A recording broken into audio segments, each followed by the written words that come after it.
So, what is triangulating women and why do we care? So, triangulation in this context describes a pattern in which a power structure, such as patriarchy, either deliberately or indirectly arranges relationships so that women are positioned to compete, police, or distrust one another, rather than challenge the system that disadvantages them all. Now, in our society, these dynamics are often falsely cast as interpersonal cattiness. In reality, they are a learned social dynamic that preserves male dominance by fragmenting potential solidarity among women. So the patriarchy relies on several recurring mechanisms to keep women divided. First of all, scarcity framing casts opportunities like jobs, promotions, attention, or romantic partners as limited, pushing women to compete for a few slots instead of demanding structural change. Rivalry replaces collective bargaining. In addition, through tokenism and gatekeeping, a small number of women are elevated into visible roles while real power remains with the men. These tokens are then used to justify the status quo and pit women against one another over who deserves access. Combining with these factors, cultural narratives and media act as stories that emphasize female rivalry and jealousy.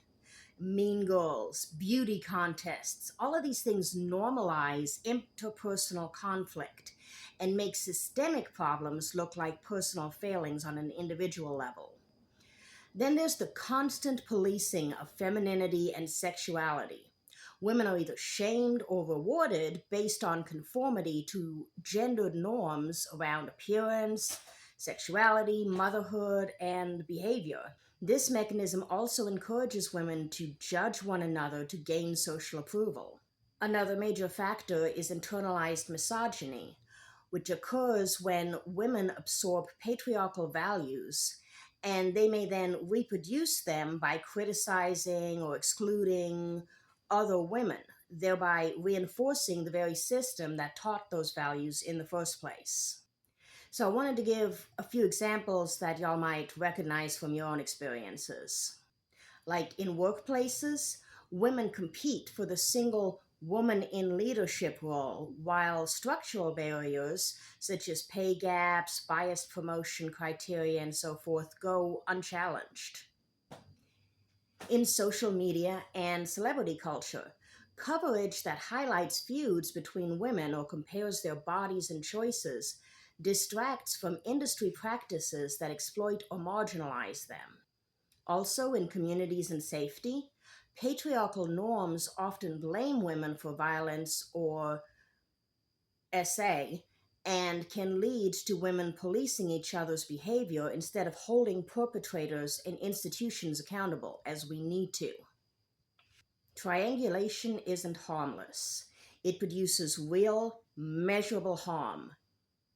And the first step is always to name the harm. Triangulation erodes solidarity. Fragmented relationships make collective action harder and slow progress on policy and cultural change. In addition, triangulation takes a psychological toll. Constant comparison and policing and competition increase stress, shame, and isolation for women. It also serves to preserve the inequalities that are already baked into our society. When attention stays on interpersonal conflict, institutions that concentrate power remain unchallenged. However, there are concrete ways to disrupt this dynamic. First of all, we must name the system, not the person. We need to start reframing the narrative around these types of conflicts as outcomes of structural pressures, limited role, biased norms, rather than individual failings.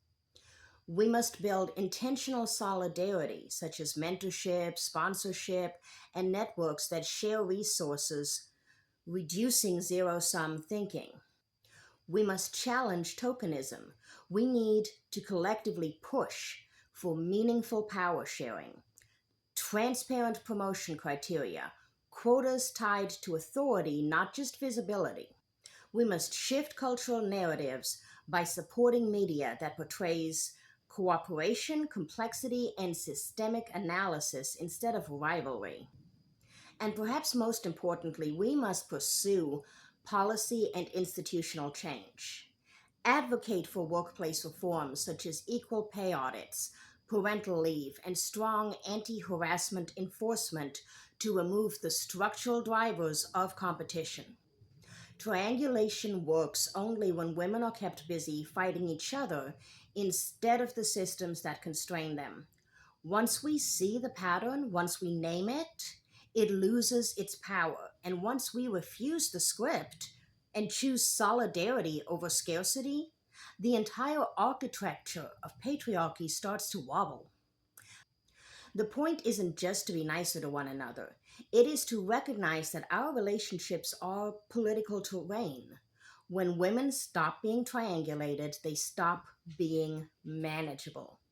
And that's exactly why this matters. Become unmanageable.